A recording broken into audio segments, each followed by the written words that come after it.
My allergies are out of control. So yeah. Like if I start crying, it's probably allergies. Sure.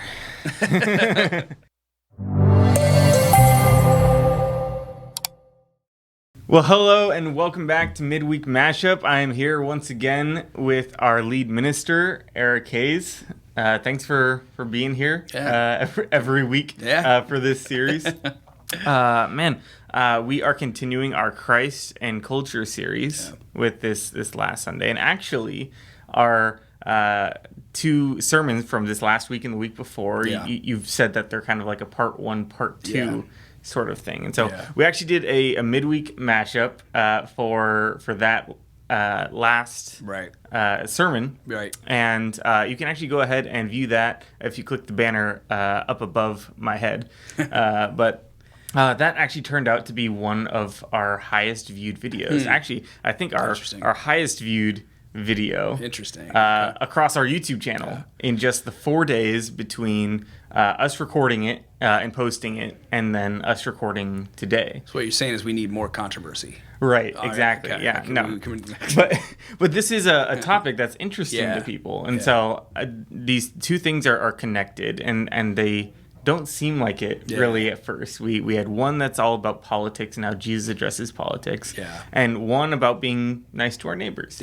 And that's an oversimplification. Right. But why don't you walk us through a little bit of why these messages are part one and part two, and what you kind of spoke about this Sunday? That's good. I think there's I used the phrase in week 2 of the series where we talked more specifically about politics and Christian engagement in politics that some of the theologians that have had an impact on me tend to be neo-Anabaptist thinkers. So that's a good word to Google, neo-Anabaptist. And they would say, and Stanley Hauerwas is one of these people, they would say the church is to be a politic unto itself. For Jesus, it was like, hey, Caesar's going to do what Caesar's going to do. Mm-hmm. And we participate and are active in ways that are appropriate. And then there's also ways in which we're just going to have to opt out and say, like, this is not the work of the church, or this runs contrary to the work of the church, and so we can't go there with you. And so, not that we opt out of politics, but there's a way of engagement in politics that is healthy, that doesn't get us swept up into it, so that we become more aligned with our party's ideology than we do with Jesus and the work that he's doing, right? Yeah. And so to become a politic unto ourselves is to have a life within the church that shows the world a different way, a better way. And so instead of being loud about what we are for and what we are against, we demonstrate what we are for in the life of the church.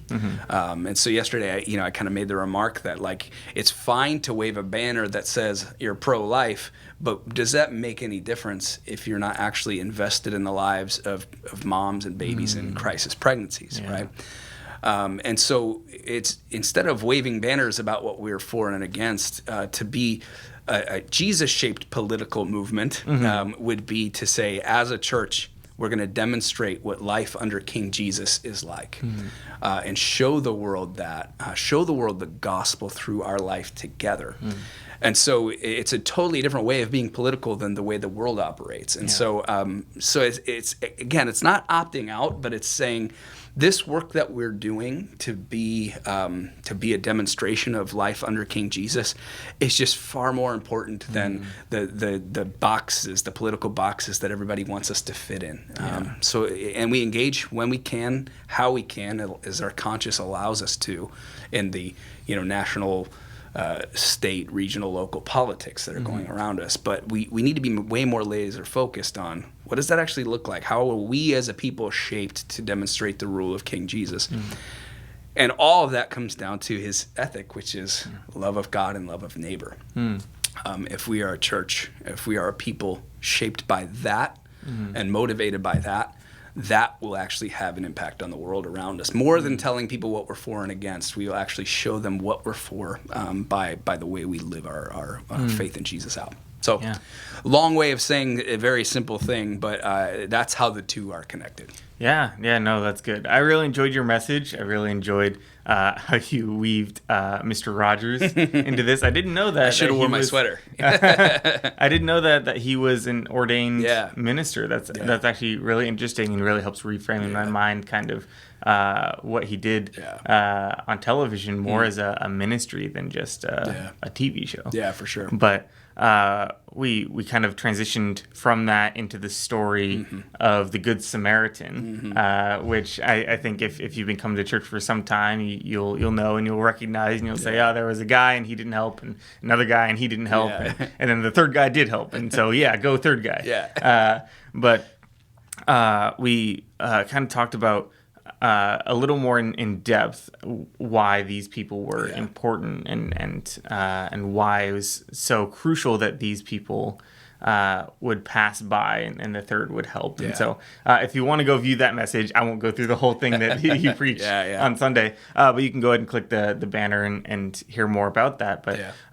But we really keyed in and what I was hoping to get a little more of, I think, was talking about dangerous justice and mercy. And so you touched on it. I was really excited to hear more about it. And then just from my perspective, it seemed like that was one of the things that maybe we could talk about and expand a little more given the time. Definitely. But typically in your sermon, you have to cut stuff out, obviously. Exactly. So. And, there'll be some of that in this upcoming week.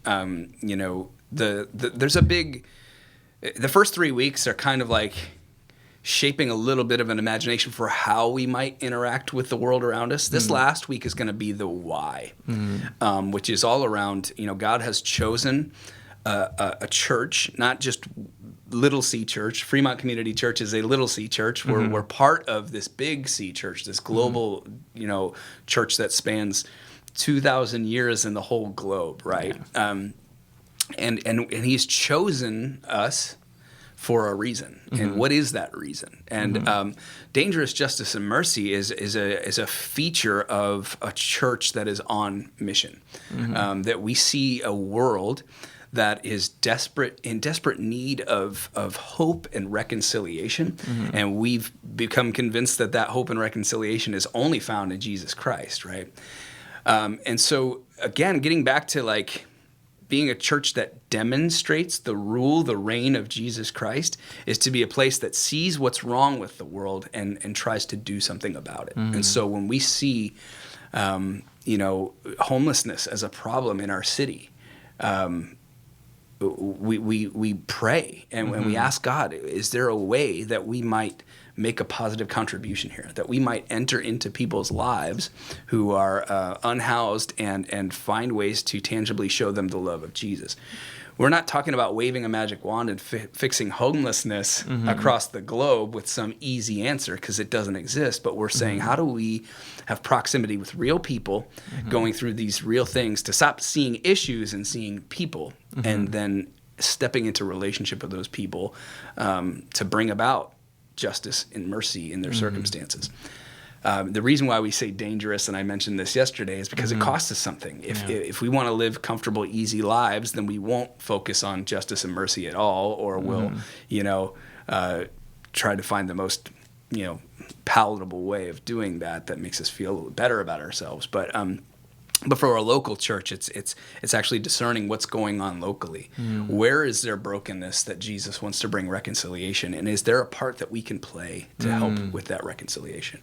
And so that's a big part of what we see happening in the story of the Good Samaritan. There's mercy, right? He has pity on the man, and so it's I'm going to go out of my way to go to personal expense to actually do something tangible for this person, because what's happening here isn't right. There's brokenness here, and I'm here to bring healing and reconciliation.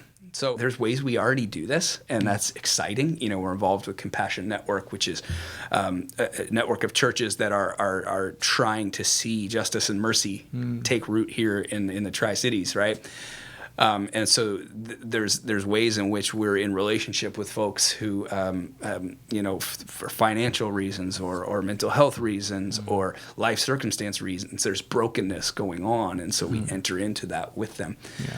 But it's also a discerning of like, is there more that God wants us to do? And I think over the next couple of years, we're going to spend a lot of time praying about that. What does it look like to bring reconciliation to a place like Fremont, where there's all sorts of pros and cons about living in a place like this. And so as a church, what sorts of things is God putting on us? Because we have a role to play. We're not the only church, right? So we have a role to play in this city, and it's discerning, God, what is that role specifically? How might we be an expression of justice and mercy in this place for the sake of the gospel? Because again, it's all about this mission that God has to reconcile all things to himself.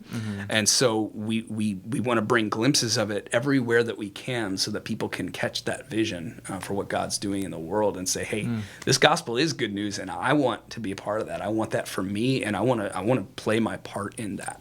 Yeah, no, that's great. If you're looking to get involved and to give back to the community, I'm actually going to put a link to Compassion Network down in the notes of this video. And in the same way, if you're struggling to get by and you're struggling with a practical need or mental health or whatever it may be, that same link will help connect you to people who can help with that. Yeah. And so as a church, it's really great that we get to be involved with helping the Tri-City, Fremont, Newark, and Union City, and meeting practical needs in that way. And so that dangerous justice and mercy is just one of the four pillars of our strategic focus. Yeah. And so we'll talk about more of those over time, but man, I'm just so excited that we get to dive in, and that this next week we're getting more of that dangerous justice and mercy, because I think that's something that people get caught up on is okay, I understand justice, I understand mercy, but why does it have to be dangerous? And so getting outside of our comfort zone, that's going to be a huge piece that I think is going to benefit our church. It's a new understanding of that word.